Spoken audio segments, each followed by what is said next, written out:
한국보건사회연구원에서요, 별거 중이거나 또 이혼 중에 있는 여자 600명에게 설문조사를 했습니다. 무엇을 물어봤느냐 그러면 배우자하고 별거나 이혼을 한 사유가 뭐냐, 이에 대해서 물어봤는데 가장 많은 게요, 경제 문제 때문이다. 26.1%. 그 다음 이은 것이 배우자의 외도 문제입니다. 이게 24.1%. 그 다음 세 번째가 성격 차이, 22.2%로 나왔습니다. 여러분, 이게 예전하고 많이 달라졌다고 생각되지 않습니까? 예전에는요, 별거나 이혼의 사유에 가장 많은 게 뭐였냐 그러면 성격 차이였습니다. 성격 차이. 성격 차이 때문에 헤어지고, 성격 차이 때문에 가정이 깨어지고, 이게 가장 많았습니다. 근데 시간이 흐르면서, 시대가 바뀌면서 달라졌어요. 경제적인 문제가 가정이 깨어지고 헤어지는데 가장 중요한 원인이라는 것. 여러분, 예전에는 그런 말이 있지 않았습니까? 가진 것이 없어도 사랑만 하면 행복하게 살 수 있다. 가진 게 없어도 서로 사랑만 하면 행복하게 잘 살 수 있다. 여러분, 잘 살 수 있나요? 없나요? 곤란하다. 여러분, 가정의 경제적인 필요가 채워지지 않는 거, 가정이 참 어렵습니다. 고통스러울 겁니다. 결코 쉽지 않다는 거 충분히 공감을 합니다. 현실이라는 것이 사랑만 가지고는 살아갈 수 없는 냉혹한 세상이라는 거, 이것도 충분히 이해를 합니다.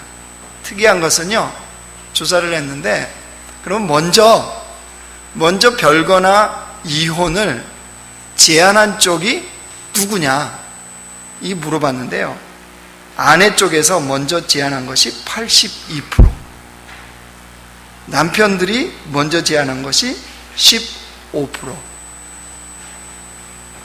그러니까 경제적으로 어려우면 누가 헤어지자고 그런다는 거예요? 예? 아내들이. 남편들이요, 믿을 게 하나도 없습니다. 조심하셔야 됩니다. 이제는 남편들이 경제적인 부분을 책임 못 져주면 도저히 이제 더 이상 참지 않는다는 거예요. 여러분, 그 노래 아세요? 꿈을 안고 왔단다, 내가 왔단다, 쨍하고 해뜰 날 돌아온단다. 여러분, 인생에 쨍하고 해뜰 날 돌아오나요? 안 돌아오나요? 예? 쥐구멍에도 벼뜰 날이 있습니까? 없습니까? 있어요? 있는데 왜 별거 하죠? 왜 헤어지죠? 그건 그냥 말일 뿐인 거 아니에요? 혹시? 노래는 노래일 뿐이다. 아니, 쨍하고 해뜰 날이 분명히 돌아온다, 이걸 소망하면 분명히 참고 인내할 겁니다. 살아갈 수 있지 않을까요? 저는 이 설문을 보면서 그런 생각을 했어요. 물론 경제적인 어려움이 오면요, 참 힘듭니다. 가정에요. 고통스러워요. 또 마음에 경제적인 문제 때문에 비참함을 느낄 수도 충분히 있습니다. 삶의 부족한 부분을 만나면 사람들이 참 어려워합니다. 쉽지 않습니다. 그런데 정말 그 부족한 부분을 넘어설 수 있는 것도 있지 않겠냐는 거죠. 정말 쨍하고 해뜰 날이 돌아온다는 소망을 갖고 살아가다 보면 정말 햇볕 뜨는 그 날이 오지 않겠냐는 거죠. 근데 요즘은 그런 과정들이요, 인내 못한다는 거예요. 못 기다린다는 거예요. 여러분, 경제 문제가 때로는 힘들 수 있고 괜찮을 수도 있고 이런 거 아니겠습니까? 더 쉽게 표현하면, 아니, 돈이 있다가도 또 없다가도 그런 거 아니에요? 그죠? 항상 없어서 있다가도 없다가도 그래야 되는데 항상 없기만 해서 그렇습니까? 아니, 항상 없었으면 이제 남은 날은 항상 있기만 하겠죠. 그렇지 않습니까? 있지라는 게 그렇잖아요. 지금까지 항상 없었다. 그러면 이제 항상 있을 날만 이제 남은 거 아니에요? 그러면 그 과정을 좀 인내하고 좀 살아갈 수도 있지 않겠냐 말이죠. 왜 그렇게 꼭 깨뜨려야만 하냐 말이에요. 여러분, 우리 인생에서 경제적인 문제뿐이겠어요? 삶에서 이런 영역 저런 영역 우리는 다 부족함을 느끼고 살아갑니다.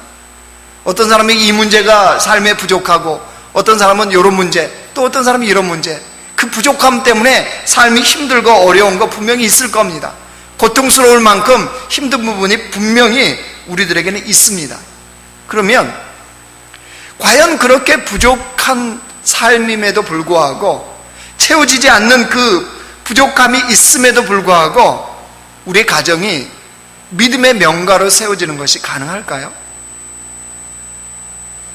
네? 할렐루야, 찬양하고 가능해요? 이론으로는 가능한데 현실로는 쉽지 않다, 이 말을 하고 싶은 거죠. 여러분, 오늘 본문은요, 바벨론에 이어서 바사라는 나라, 즉 페르시아라는 나라가 세계에 패권을 쥐고 있을 때입니다. 이스라엘이라는 나라는 망해서요, 포로로 끌려가 있습니다. 포로로 끌려간 사람들 중에 한 사람, 모르드게라는 사람이 있었습니다. 여러분, 이 모르드게는 어떤 사람인 줄 아십니까? 에서서 2장 한번 넘어가 보실래요?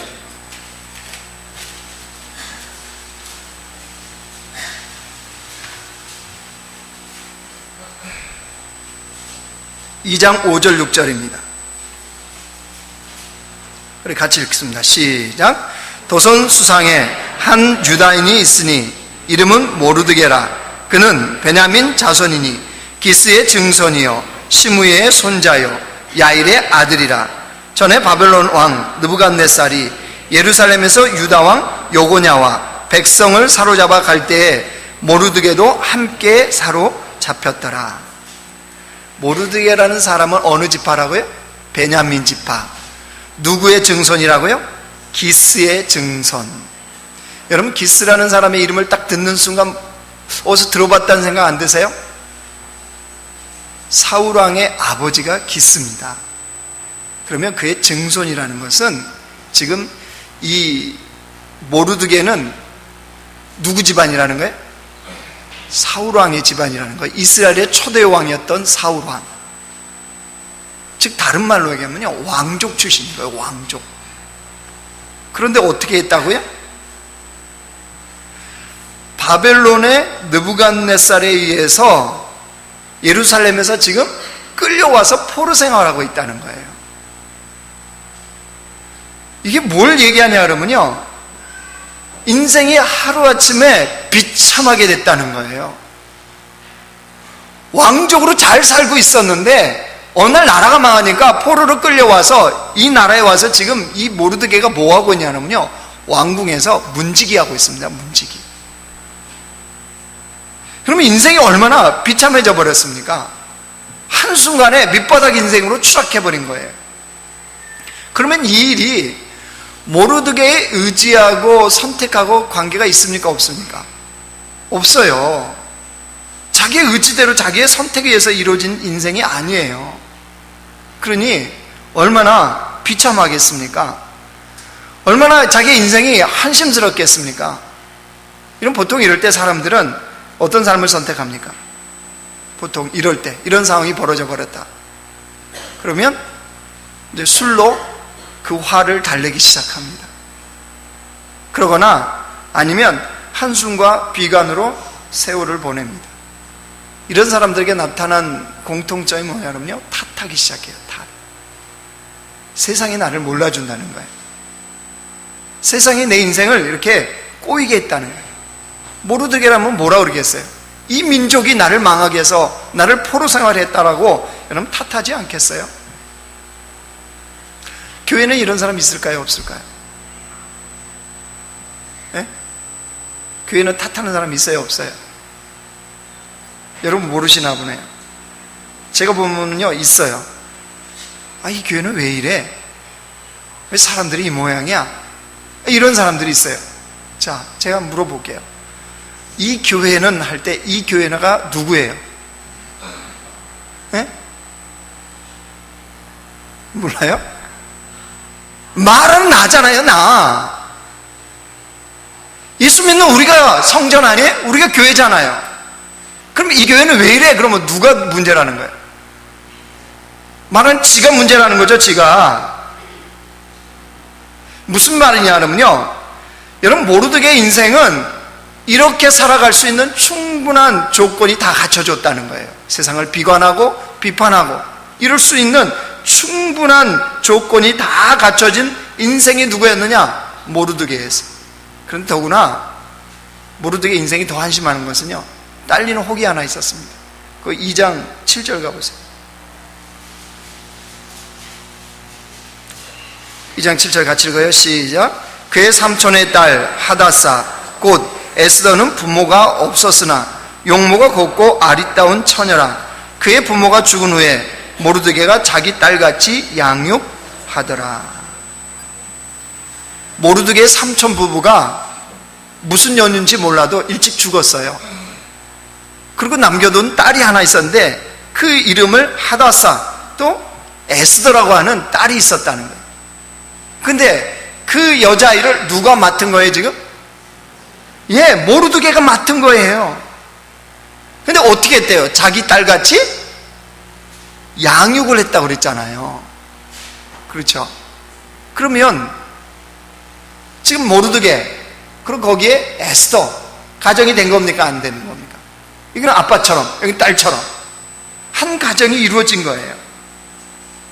모르드게 입장에서 보면요, 자기의 신세도 한심해 보일 겁니다. 그죠? 문지기 하고 있잖아요 지금. 그런데 자기가 보니까 자기보다 더 한심한 애가 있어요. 누구예요? 예? 대답 안 하기로 작정하셨어요? 누가 있다고요? 에스더예요. 에스더. 부모가 없어야 해, 죽고. 근데 뭐로 끌려와 있다고요? 포로로 끌려와 있어요. 모르드게 입장에서 자기도 그렇지만 이 에스더는 얼마만큼 더 불쌍해 보이겠습니까? 얼마나 그 인생이 한심하게 구겨진 것으로 보이겠냔 말이에요. 이럴 때 사람들이 자연스럽게 하는 행동이 뭡니까? 모르드게 아버지가 됐다며요. 자기가 이제 아버지 역할을 하는 거잖아요.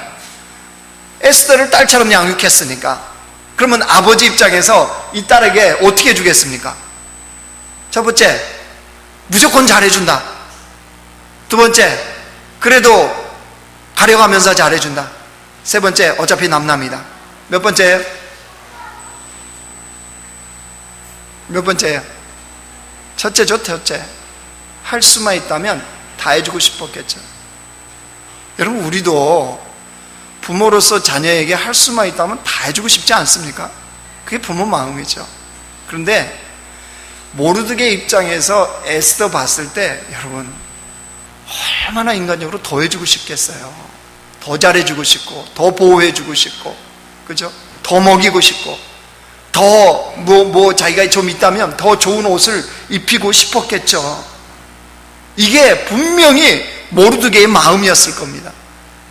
근데 여러분 아세요? 이럴 때 이제 어떤 아이가 태어나요? 어떤 아이가 만들어지죠? 부모가 이렇게 해주면 무조건 잘해주면 어떤 아이가 나오든가요? 효자 나오든가요? 효녀 나와요? 이러면 통상적으로 어떤 아이가 나오냐 그러면요, 자기만 아는 이기적인 아이가 나옵니다. 가만히 생각해 보세요. 우리 자녀들 굉장히 이기적일 때 봐보세요. 어떻게 키웠는지 생각해 보면 금방 답이 나와요. 케냐에서요, 선교사역을 하는 선교사님 한 분 계세요. 사역이 굉장히 바빠요. 이분이 또 좀 유명해져 갖고요, 사역이 너무너무 바쁘신 분이에요.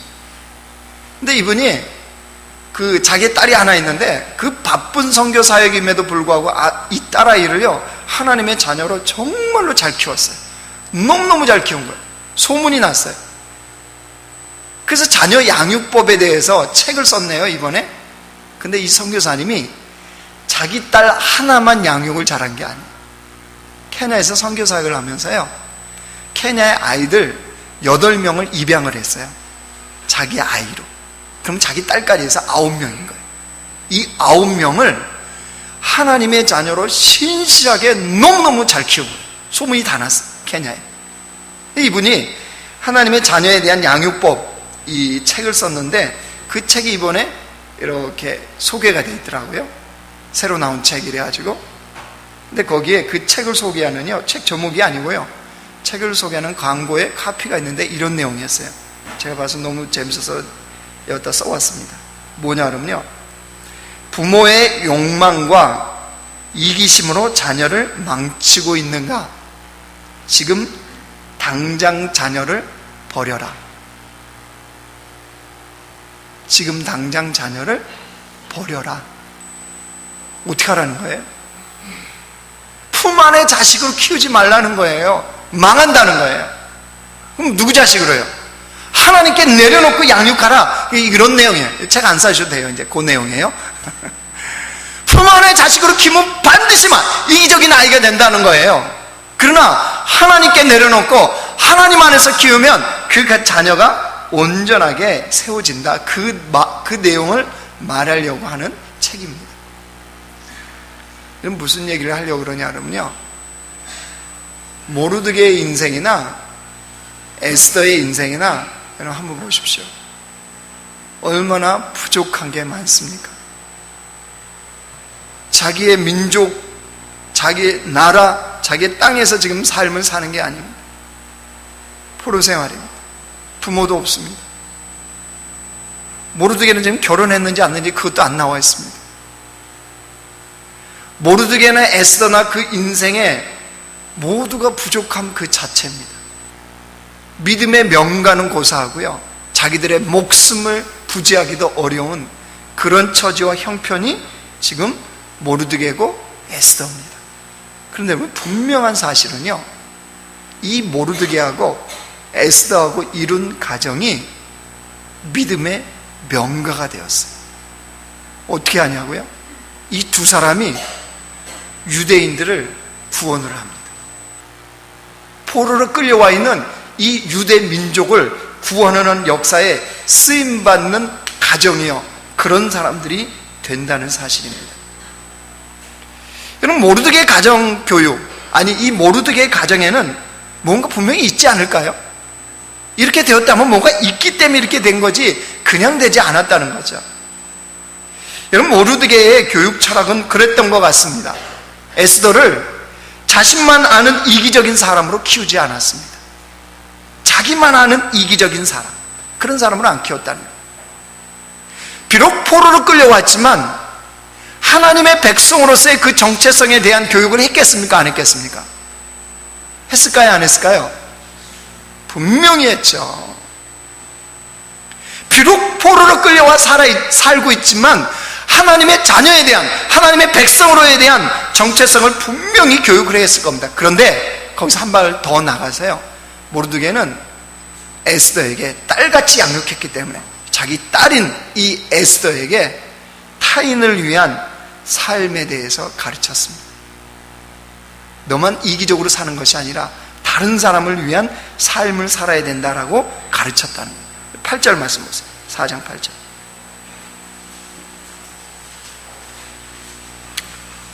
(4장 8절) 같이 읽습니다. 시작. 또 유다인을 진멸하라고 수상궁에서 내린 조소 초본을 하닥에게 주어 에스더에게 보여 알게 하고 또 그에게 부탁하여 왕에게 나가서 그 앞에서 자기 민족을 위하여 간절히 구하라 하니. 지금 상황이 어떤 상황인지 아시죠? 아각 사람 하만이라는 이 사람이 이 포로로 끌려왔는 유대인들을요 완전히 다 진멸하라고 왕의 조서까지 다 법으로 이제 공포가 됐어요. 그래서 이제 날짜만 기다리고 있는 거예요. 포로로 끌려왔는 유다인 전체를 다 싹쓸이할, 다 죽일 그 날만 지금 기다리고 있는 겁니다. 그러니까 유대인들의 입장에서 봐서는 지금 완전히 위기 상황, 그 상황입니다. 그런데 이 위기 상황을 누구한테 구하라고 얘기하는 거예요? 모르드게가? 에스더에게 얘기하는 거예요. 에스더에게. 왕 앞에 왜 나가라 그러는 거예요? 왕 앞에 나가서 유대인들이 다 죽게 생겼다, 이걸 빨리 왕 앞에 이야기해서 이거를 상황을 바꿔놓으라는 거예요. 근데 이때 에스더는 왕후였어요. 왕비였어요. 왕비. 우리 상식으로는 가능해 보이죠? 아니, 왕비니까 왕 구워 삶으면 될 거 아니에요? 그렇죠?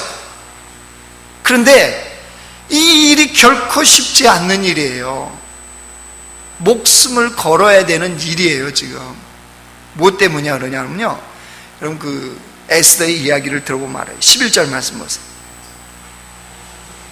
11절 같이 읽습니다. 시작. 왕의 신하들과 왕의 각 지방 백성이 다 알거니와 남녀를 막론하고 부름을 받지 아니하고 안뜰에 들어가서 왕에게 나가면 오직 죽이는 법이요 왕이 그 자에게 금규를 내밀어야 살 것이다. 이제 내가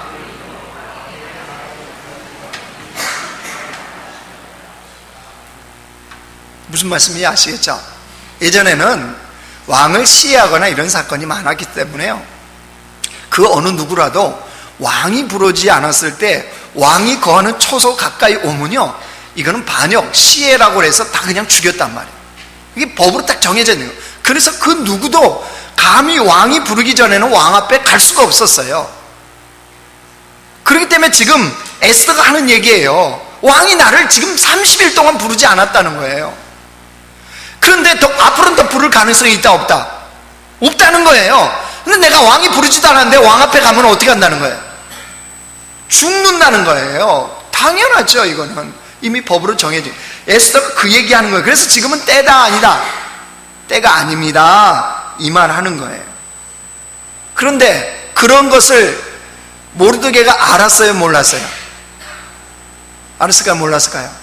알죠. 왜 몰라요? 거기 포로 끌려왔으면 에스더가 알죠. 다 알죠. 그 나라에 있는 강아지도 다 알죠.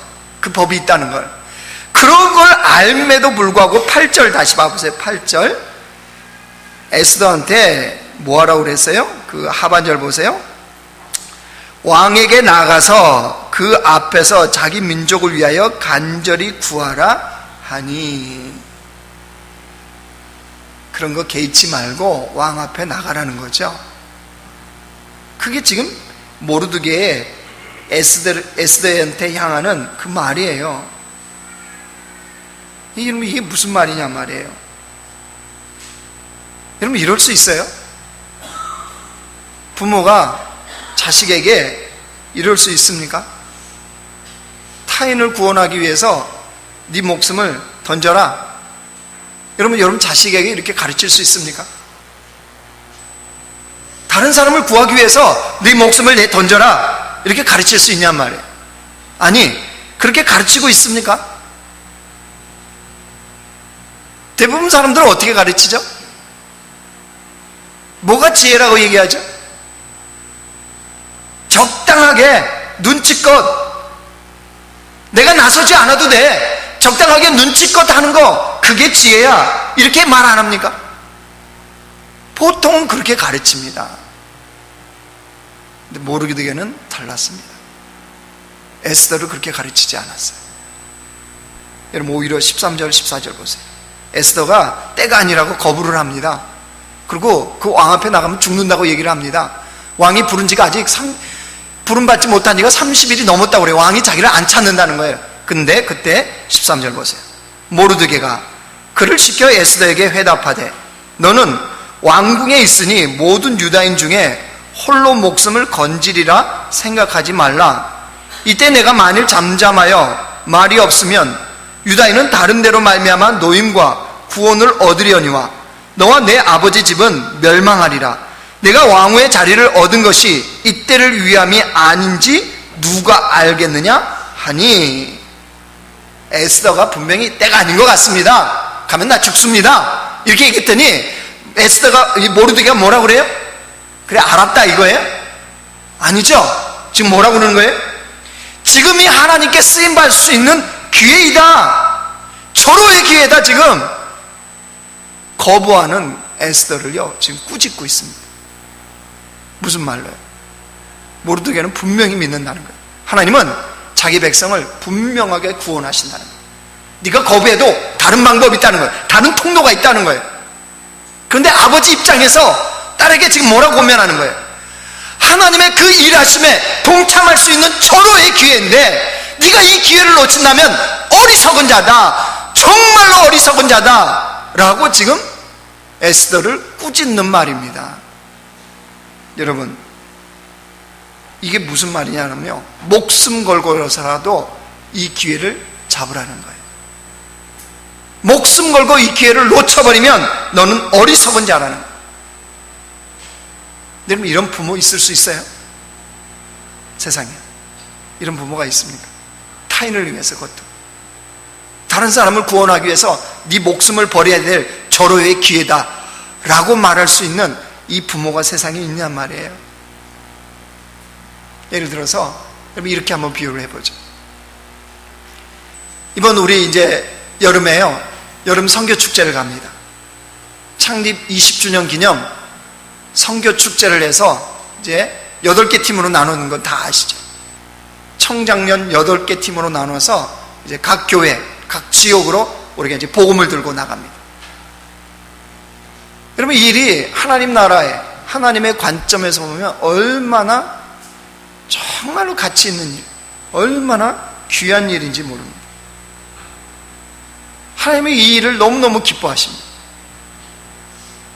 어떤 한 청년이 있었습니다. 이 일의 가치를 알았어요. 그래서 자기도 기뻐했어요. 그래서 이 일을 정말로 기도하면서 준비하고 그 날을 기다리는 겁니다.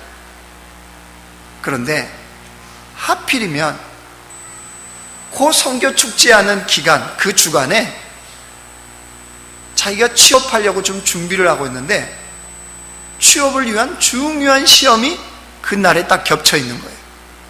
그 주간에. 자, 그 청년이 내 딸이요, 내 아들이라고 생각해 보십시오.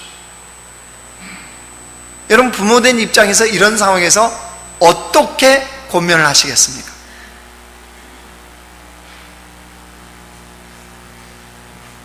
어떻게 권면하실래요?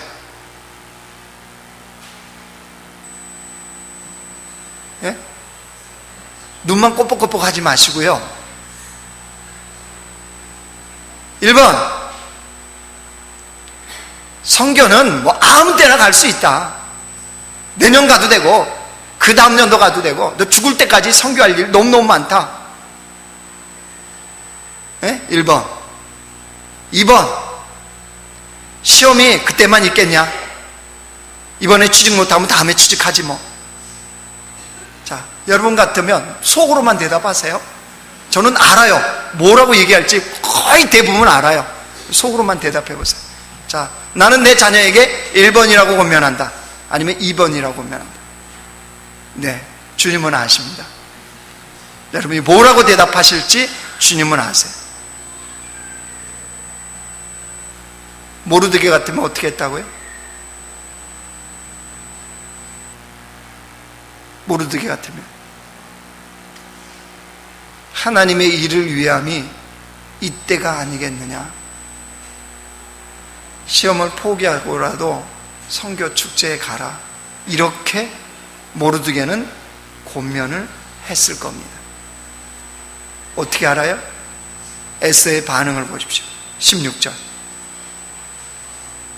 같이 읽습니다. 시작. 당신은 가서 수산에 있는 유다인을 다 모으고 나를 위하여 금식하되 밤낮 3일을 먹지도 말고 마시지도 마소서.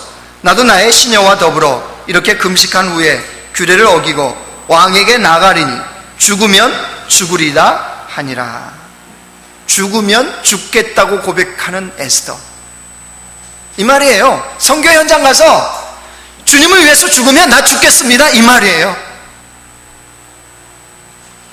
여러분, 이렇게 말할 수 있는 자녀가 있습니까? 우리 자녀들이 이렇게 말할 수 있는 자녀로 우리는 양육했습니까? 여러분, 오늘 설교가 무겁습니까?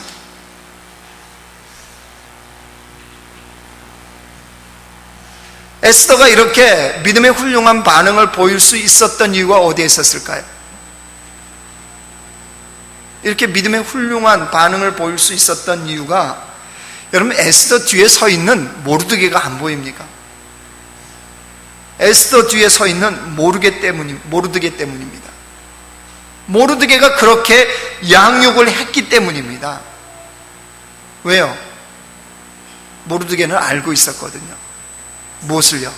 무엇이 진정한 삶의 가치 있는 인생이 되는지를 모르드게는 분명하게 알았고 자신은 그 삶을 살았고 그렇게 에스더를 양육했기 때문입니다. 자기의 딸과 같이 양육했다 그랬잖아요. 자기가 알고 있는 것을, 자기가 살고 있는 것을 분명하게 자기의 딸 에스더에게도 분명하게 가르쳤을 것이기 때문입니다. 무슨 말이냐? 여러분, 모르드게가 분명히 알고 살고 가르쳤던 것이 무엇이냐 그러면 이것이었습니다. 하나님의 백성으로 산다는 것은, 믿음으로 산다는 것은 다른 것이 아니라는 거예요. 어떤 상황에서도 가치 있는 일에 목숨을 걸 줄 아는 것, 이것이 하나님을 믿는 백성의 삶의 모습이고 믿음으로 사는 주님의 백성들의 모습이라는 거예요. 여러분, 우리 아이들이 왜 그렇게 방황하는 줄 아세요? 목숨 걸 만한 일이 없기 때문입니다. 목숨 걸 만한 일이 없으니까 당연히 방황하지 않겠어요? 자신의 그 열정, 그 마음, 그 꿈, 목표를 기꺼이 던져서 자기가 달려가야 될 그게 없으니까요. 그러니까 애들이 방황하죠. 그러면 모르드게하고 에스더에게 지금 목숨 던질 만한 가치 있는 일이 뭐예요? 이들에게는 하나님의 백성을 구원하는 겁니다. 그게 자기들에게 지금 주어진 거예요. 모르드게가 알고 있는 게 뭐냐면요, 그 14절에 고백했잖아요. 유다인은 다른 데로 말미암아 노임과 구원을 얻으려니와, 하나님은 이미 작업을 하고 계신다는 거예요. 무엇을요? 그 선택한 백성들에 대해서 구원할 그 작업을 이미 하고 계시다는 거예요. 모르드게는 영적으로 그것을 본 거예요. 그래서 에스더에게 뭘 권면한 거예요? 그 일에 우리가 쓰임받을 수 있는, 동참할 수 있는, 하나님의 도구가 될 수 있는 절호의 기회이다. 네가 이때를 놓쳐버리면 하나님은 다른 방법으로 구원하신다, 그 이야기예요. 이 절호의 기회가 왔는데 왜 그 기회를 놓으려고 하느냐? 목숨 던질 만한 가치 있는 일이 지금 나타났는데 왜 주저하느냐? 이 이야기를 하는 거예요.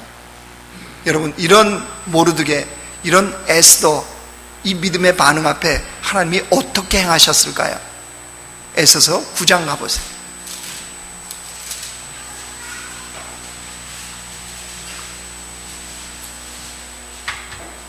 9장 22절입니다.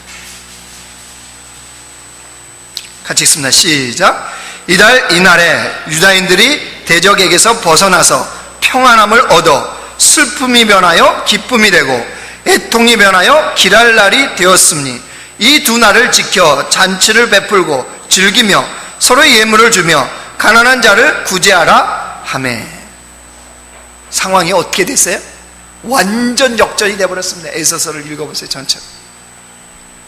그 하만이 나무에 달려서 죽게 되고, 하만이 속한 그 민족이 이 유대인들에 의해서 완전 싹쓸이가 됩니다. 상황이 완전 뒤집어졌어요. 누가 일을 행하셨어요? 하나님이 행하셨어요. 하나님이 이미도 그 작업을 하고 계신 거예요. 근데 그것을 깨달은 누가요? 모르드게가 에스더에게 그 일에 동참할 수 있는 절호의 기회다, 정말 하나님의 일에 가치 있는 역사가 일어날 수 있는 지금 기회가 왔다, 그걸 가르쳐 주는 거예요. 사랑하는 성도 여러분, 말씀을 정리하겠습니다.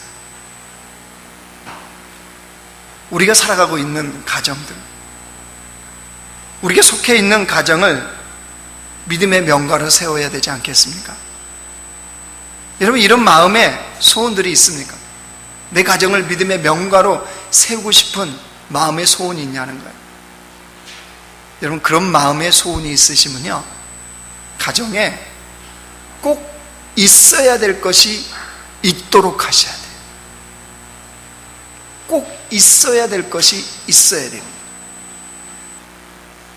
꼭 있어야 될 것이 없는 거에 대해서 안타까워하셔야 돼요. 꼭 있어야 될 것이 없는 것 때문에 눈물의 기도를 하셔야 돼요.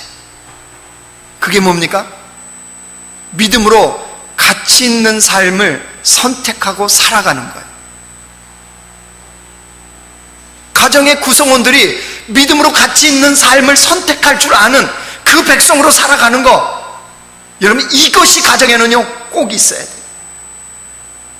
하나님의 나라와 하나님의 영광을 위해서 기꺼이 목숨이라도 걸 수 있는, 거기에 가치를 두는 사람, 그런 가정으로 만들어가는 거, 여러분 이게 분명히 가정에 있어야 돼요. 이게 믿음의 명가가 돼요. 주님도 마태복음 6장 33절에 이렇게 말씀하세요. 우리 같이 읽습니다. 시작. 너희는 먼저 그의 나라와 그의 의를 구하라. 그리하면 이 모든 것을 너희에게 더하시리라. 너희는 먼저 뭐 하래요? 그의 나라, 하나님의 나라와 하나님의 의를 구하라. 이것이 너희들의 모습이라는 거예요. 너희들의 진짜 본질의 모습이라는 거예요. 그리하면 이 모든 것을 너희에게 더하신다는 것은 하나님은 그런 인생에 너와 함께 하겠다 이 말씀이에요. 그러니까 우리가 진짜 하나님 백성이라면 뭐예요? 하나님의 나라와 의를 구할 줄 아는, 여러분 이게 가정이 있어야죠. 그럼 나머지 것은요? 나머지 것은 어떻게 해요? 나머지 것은요 좀 부족해도요 인내하며 살아가는 거예요. 예수 믿는 사람들이요 경제적인 문제 때문에 별거하고 이혼한다, 여러분 그거는요 있을 수가 없습니다. 그렇지 않아요? 없으면요 불편해요. 맞아요. 삶이 힘겨워요. 무시하는 게 아니에요. 충분히 공감합니다. 부모로서 자식에게 이것도 해주고 저것도 해주고 싶은 마음이 왜 부모에게 없겠습니까? 부모라면 다 있습니다. 자녀 이 학원 저 학원 보내주고 싶은데 돈이 없어서 못 보낼 때 부모의 마음은요 다 무너진다는 거 압니다. 그런데 그때도 그게 좀 부족해도요 인내하며 살아가는 거예요. 그 환경 속에서, 그 여건 속에서 최선을 다하면서 그냥 견뎌내가고 인내하며 살아갈 수 있어요. 왜요? 그것 때문에 죽고 살지 않거든요. 그것 때문에 자녀 인생이 망가지고 안 만지고 되는 게 아니에요. 그러니까 여러분 부모로서의 그거에 대해서 막 안타까우고 여러분 막 죽을 것 같고 이러면 정말 점수 낮은 부모입니다. 그게 아니고 인생의 이 자녀가 정말로 가치 있는 일에 목숨 걸 만한, 하나님의 나라와 하나님의 의를 위해서 목숨 걸 만한 아이로 되지 않는 것에 대한 안타까운 마음, 그거에 대해서 눈물로 자녀를 위해서 기도하는 마음, 이게 진짜 부모죠. 여러분 우리가 자녀를 평생 책임질 수 있습니까? 자식이 먼저 죽습니까? 부모가 먼저 죽습니까? 부모가 먼저 죽은 다음에 자식을 누가 책임집니까? 그럼 변치 않으시는 하나님 외에 누가 책임져 주냐 말이에요. 그러면 하나님의 손에 의해서 인생이 이끌림 받도록 해주는 부모가 진짜 부모 아니냐 말이에요. 진짜 자식을 사랑하는 거 아니냐 말이에요. 진짜 그 가정을 믿음의 명가를 세우는 거 아니겠습니까? 그렇다면 여러분, 우리가 우리의 가정에 꼭 있어야 될 것이 무엇이고 좀 없어서 불편해도 인내해야 될 것이 무엇인지를 우리는 명확하게 구분하고 살 줄 아는 백성들이 되어야 합니다. 그래야 믿음의 명가를 세워가는 것이요 가능해집니다. 왜냐하면 우리 예수님이 그렇게 사셨으니까요. 예수님이 죄악 가운데 빠져있는 인간들을 구원하는 이 일을 가장 가치 있는 일로 주님은 두셨습니다. 그래서 이 땅에 오셔서 십자가에 죽으셨습니다. 십자가의 목숨을 내던지셨어요. 왜요? 그게 가장 가치 있는 일인 걸 주님은 아셨기 때문입니다. 여러분 그렇다면 주님을 따라가는, 주님을 쫓아가는 우리도 마찬가지로 살아야 되지 않겠습니까? 예수를 믿는 우리가 주님 앞에 그런 삶을 살아가야 되지 않을까요? 믿음의 명가는 다르게 세워지는 게 아닙니다. 정말로 가치 있는 삶을 선택할 줄 아는 가정이 되어지면 그 가정은요 믿음의 명가로 주님이 세워가십니다. 여러분 우리 남자교회 공동체 모든 가정들이 주님으로 말미암아 믿음의 명가로 세워지는 복된 가정들이 되시길 주님의 이름으로 축원합니다. 하나님 아버지, 우리가 주님 안에서 믿음의 명가를 세워가기를 원합니다. 정말로 복된 자자손손 하나님의 역사를 이루는 그런 가정들 되어지기를 원하옵나니 하나님 아버지, 우리가 부모들로서 가정을 이룬 자들로서 정말 믿음으로 가치 있는 삶에 목숨 걸 수 있는 그런 삶을 먼저 살게 하시고 또 그 살아간 삶을 자녀들에게 가르칠 수 있는 부모들, 그런 가정 구성원들 되어지도록 하나님 이끌어 주시기를 원합니다. 그래서 우리 남짝의 모든 가정들이 주님 안에서 믿음의 명가를 세워가는 복된 가정들 다 되게 하여 주옵소서. 예수님의 이름으로 기도드리옵나이다. 아멘.